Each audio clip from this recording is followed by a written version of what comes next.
功能組別你就建議係將一邊個名單係比例代表制，一邊係 first past the post， 即係類似台灣立法委員新改制咁樣。但係有人建議咧，就將依家香港一個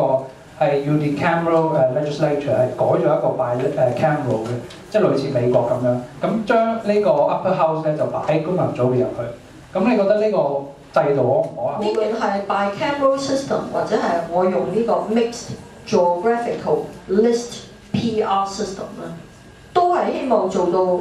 制衡嚇、均衡參與，解決均衡參與問題。咁當然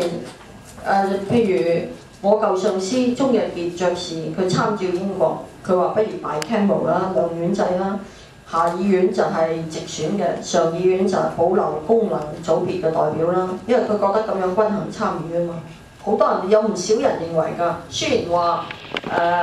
功能組別有好多話唔係好公平嘅代表，唔係好公平嘅問題，代表性唔夠嘅問題，但始終會各表我哋有律師啦，有醫生啦，有銀行家啦，有建築界啦，係個個行業都有啊嘛。咁啊用上議院咁嘅形式嚟保留呢啲人才咯。個構思都可以理解，但個唔好處咧就係香港啦，就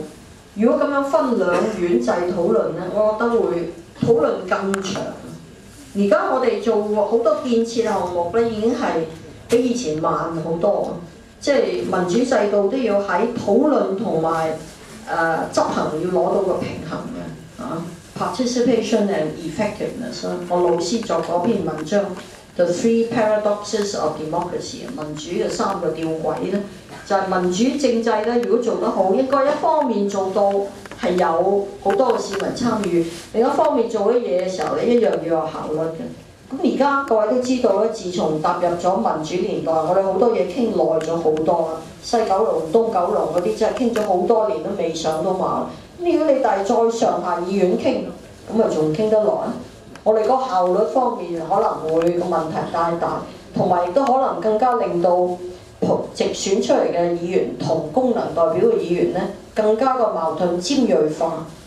更加冇利於和諧社會。如果我哋去組個名單咧，我個名單要有最有知名度、有吸引力嘅學者，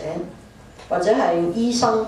或者係律師，各行各業嘅精英，我可以話俾市民知嗱，我呢個名單咧包羅萬有、均衡參與，粒粒都係明星，你選我啦咁，係咁噶啦嘛。